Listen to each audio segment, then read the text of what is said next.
के लिए आए थे लोकसभा में, आपकी पार्टी ने तो कमाल कर दिया। अब क्या मन्नत मांगी सर? सिर्फ धन्यवाद कहने आया हूँ। बाबा ने इतना कुछ दिया।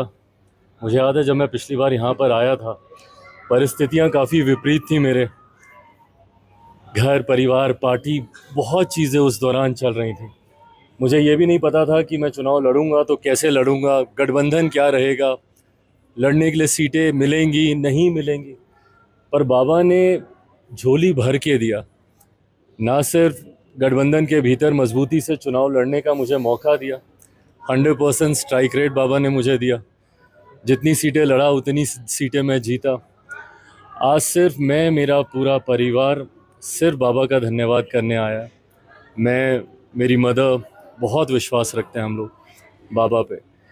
तो आज पूरा परिवार, मेरी सिस्टर, जीजा जी, भांजे भांजी, आज सब हम लोग सिर्फ बाबा का धन्यवाद करने आए। चुनाव के बाद से ही परिवार के मन में ये इच्छा थी कि जल्द जाएं, बाबा को का दर्शन करें, उनको धन्यवाद कहें। तो आज सिर्फ इसी इच्छा से आए हैं यहाँ पर।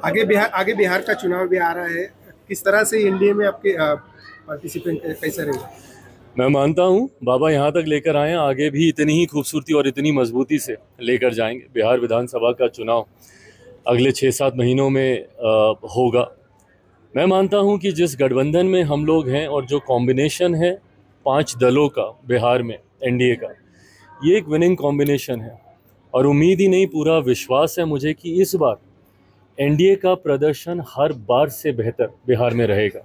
उपचुनाव में भी हम लोगों ने देखा, 4 सीटों पे उपचुनाव हुए। एनडीए ने कुछ ऐसी सीटें उपचुनाव में जीती जो हम लोग लंबे समय से नहीं जीते थे। ऐसे में बिहार विधानसभा के चुनाव में मैं मानता हूँ कि एक ऐतिहासिक जीत की ओर हम लोग अग्रसर हो रहे हैं। 225 से ज़्यादा सीटें जीतकर इस बार बिहार को एक मजबूत, प्रधानमंत्री नरेंद्र मोदी जी की सोच वाली सरकार इस बार हम लोग बनाने जा रहे हैं। मैं नहीं मानता कि उसका कोई, जिस तरीके से दुष्प्रचार किया जा रहा है इसको लेकर, मैं मानता हूं जैसे जैसे समय बीतेगा लोगों को हकीकत समझ में आएगी। विपक्ष ने हमेशा एक फॉल्स नैरेटिव सेट करने का प्रयास किया। लोकसभा के चुनाव के वक्त भी आपने देखा होगा कि विपक्ष निरंतरता में संविधान खत्म हो जाएगा, आरक्षण समाप्त कर दिया जाएगा, इस तरीके का फॉल्स नैरेटिव बोलता रहा। उसका हम लोग को नुकसान भी हुआ, कुछ जगह पे महाराष्ट्र में भी हुआ, उत्तर प्रदेश में भी हम लोग को उसका नुकसान हुआ। पर जैसे ही लोगों को समझ में आया कि ये विपक्ष के द्वारा एक फॉल्स नैरेटिव सेट किया गया था, एक ऐतिहासिक जीत महाराष्ट्र में हम लोगों की गठबंधन ने जीतने का काम किया। उसी तरीके से मैं मानता हूं कि बिहार विधानसभा के चुनाव या उसके बाद जिन भी राज्यों में चुनाव है, असम में है, बंगाल में है, मैं मानता हूं धीरे धीरे जनता, सीए को लेकर भी इसी तरीके का भ्रम फैलाया गया था, धारा 370 को लेकर भी इसी तरीके का एक आगजनी का माहौल देश भर में बनाया गया था। पर समय बीतने के साथ लोगों को समझ में आया कि उनके हक में लिया गया ये फैसला। उसी तरीके से मैं मानता हूँ जैसे जैसे समय बीतेगा लोग समझेंगे कि जितने संशोधन किए गए हैं गरीब वर्ग को ध्यान में रखते हुए ये किए गए, खासतौर पे गरीब वर्ग के जो मुसलमान हैं उनको ध्यान में रखते हुए इन संशोधनों को किया गया है। और उनका भी साथ समय बीतने के साथ हम लोग को मिलेगा। बोधगया में काफी दिनों से आंदोलन चल रहा है, जो मांग है टेम्पल एक्ट रद्द करने की और उसका जो नियंत्रण है पूरी तरह से बौद्धों को मिलना चाहिए, ऐसी मांग लगातार हो रही है। आप कैसे देखते हैं और केंद्र सरकार इसमें कुछ हस्तक्षेप करे? देखिए, मैं हमेशा इन विषयों को लेकर मैं चर्चा का पक्षधर मैं रहा हूँ। इस बार भी जब ये विधेयक भी आया था उस वक्त भी सरकार से हम लोगों ने मांग की थी कि जो संशोधन है, जितने स्टेक होल्डर्स हैं उनको कम से कम अपनी बातें रखने का मौका ज़रूर मिलना चाहिए। बुद्धों के द्वारा जिस तरीके से इसकी मांग की जा रही है, मैं ज़रूर चाहूँगा कि एक बार सबकी बातों को सुना जाए और जो उचित फैसला हो वो ज़रूर चर्चा के बाद लिया जाए। मुंबई हमले का जो मास्टरमाइंड था तौर राणा, उसको आज भारत लाया गया है। ये केंद्र सरकार की, भारत सरकार की बहुत बड़ी जीत, बहुत बड़ी उपलब्धि है। और ये प्रधानमंत्री जी की इच्छा शक्ति का ही परिणाम है कि एक लंबे समय के बाद जिस तरीके से आज भारत लाया गया उन्हें, उसके ऊपर अब सुनवाई हो के जल्द से जल्द कड़ी से कड़ी सज़ा दी जाए। ये ना सिर्फ पीड़ित परिवारों की मांग है, बल्कि 26/11 में जितने लोग उस वक्त परेशान हुए, अपनों को जिन्होंने खोया, जो घायल हुए, ना सिर्फ ये उनकी भावना है बल्कि देश की भावना। वो एक ऐसी घटना थी जिसने पूरे देश में एक असुरक्षा का माहौल, अ सेंस ऑफ अनसिक्योरिटी, देश भर में एक ऐसा वातावरण बन गया था। प्रधानमंत्री जी ने पिछले 10 सालों से ज़्यादा उनका कार्यकाल रहा, जिस तरीके से उनके नेतृत्व में देश सुरक्षित रहा है, ऐसे में कड़ी सज़ा इनको जब मिलेगी उसके बाद मुझे लगता है देश में एक नया आत्मविश्वास आएगा और आतंकियों में एक डर का माहौल, कानून के प्रति डर का एक वातावरण खड़ा होगा।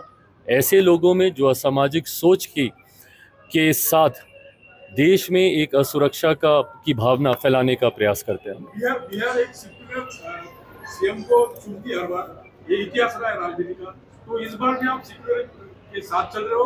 आप कह रहे हो कि भाजपा का जो हिंदुत्व इसके साथ नहीं है, वो कहीं के साथ है। धर्मनिरपेक्षता, सेक्युलरिज्म, ये एक सोच है और मैं मानता हूँ देश का, राज्य का नेतृत्व करने वाला हर व्यक्ति इसी सोच के साथ कार्य करता है। संभव नहीं है जब आप एक इतने बड़े राज्य का नेतृत्व करें जहाँ पे 14 करोड़ की आबादी हो, आप इतने बड़े देश का नेतृत्व करें जहाँ पे 1.4 बिलियन की आबादी हो, ऐसे में धर्मनिरपेक्षता की सोच के साथ ही आप आगे बढ़ सकते हैं। कुछ दलों पर, खासतौर पर भाजपा पे ज़रूर ये प्रश्न चिन्ह लगाया जाता है सेक्युलरिज्म की सोच को लेकर। मैं मानता हूँ ये सोच मेरे प्रधानमंत्री के मन में है। इसी सोच के साथ पिछले 10-11 सालों से उन्होंने हमारे देश का नेतृत्व किया है। सबका साथ, सबका विकास, सबका विश्वास और सबका प्रयास, इस मंत्र के साथ हमारी सरकार कार्य कर रही है। प्रधानमंत्री जी की उसी सोच के नेतृत्व वाला व्यक्ति आने वाले समय में बिहार का भी नेतृत्व करेगा, ये मैं विश्वास राज ठाकरे की पार्टी ने जिस तरह से महाराष्ट्र में स्टैंड लिया है मराठी को लेकर, जो दूसरे राज्यों के जो वर्कर्स है उनको भी मारा पीटा जा रहा है, आप क्या इस बारे में कहना चाहिए? देखिए, मैं मानता हूँ हमारे देश में ड्यूअल सिटीजनशिप का कंसेप्ट नहीं है। हर भारतीय को ये इजाज़त है कि वो देश के किसी भी कोने में जाके रह सकता है, काम कर सकता है। ऐसे में राज्यों में के नेतृत्व या राजनीतिक दल जो उन राज्यों में प्रमुखता से हैं, जब वो ये भावना रखते हैं कि दूसरे राज्य के लोग नहीं, मैं मानता हूँ आपकी ये सोच बिल्कुल सही है। अपने राज्य के लोगों को प्राथमिकता देने की आप सोच रखते हैं, अच्छी बात है, पर समावेशी सोच के साथ हम लोग को आगे चलने की ज़रूरत है। इंक्लूसिव पॉलिसी के साथ हमको आगे चलने की ज़रूरत है। कई लोग ऐसे हैं, और ख़ास तौर पर जब आप बिहारियों का जिक्र करते हैं, देश की व्यवस्था में एक अहम भूमिका वो निभाते हैं। दूसरे राज्यों में जाकर अपना योगदान परिश्रम के स्तर पर हो या बुद्धि के स्तर पर हो, मुझे लगता है बिहारियों में वो क्षमता है। जहां बड़े बड़े पदों पर वो विराजमान हो के नीति निर्धारक की भूमिका भी निभाते हैं, तो वहीं मजदूरी का कार्य करके उस राज्य की अर्थव्यवस्था, उस राज्य को इंफ्रास्ट्रक्चर को मजबूती देने का भी काम करते हैं। ऐसे में मुझे लगता है कि हर राज्य के दलों के अंदर ये समावेशी सोच की भावना ज़रूर होनी चाहिए। अपनों को प्राथमिकता देते हुए सबके साथ, सबके सहयोग से आगे बढ़ेंगे तो मुझे लगता है एक खूबसूरत राज्य हम लोग बना पाएंगे। सुजय विखे जी आज ड्राइविंग सीट पे बैठे थे, कैसी लगी ड्राइविंग? मेरे भाई हैं, ये लंबा रिश्ता है इनसे, इनके परिवार से। आज मेरे लिए खुशी की बात है कि आज मैं अपने भाई के साथ यहाँ पर आया हूँ। आज इनका साथ मिला तो मुझे लगता है कि आने वाला समय और खूबसूरत रहेगा। Thank you. मैं एक बिहारी हूँ, बिहारी की भूमिका के साथ बिहार फर्स्ट, बिहारी फर्स्ट की सोच को लेकर आगे बढ़ रहा हूँ। उस सोच को धरातल पर उतारूंगा, इस सोच के साथ कार्य कर रहा हूँ पूरी तरीके से। मुझे नहीं लगता कि वो बहुत बड़ा फैक्टर बन के उभर पाएंगे। जिस तरीके से देश के टुकड़े करने की सोच के साथ उन्होंने अपनी राजनीति की शुरुआत की है, कोई भारतीय कतई इस सोच को अपना नहीं सकता। जिस तरीके से उन्होंने भारत के टुकड़े करने की सोच के नारे लगाने का कार्य किया, मुझे नहीं लगता कोई भी भारतीय, और बिहारी तो खास तौर पर, कतई उनकी इस भावना के साथ अपने आप को जोड़ के नहीं देख सकता।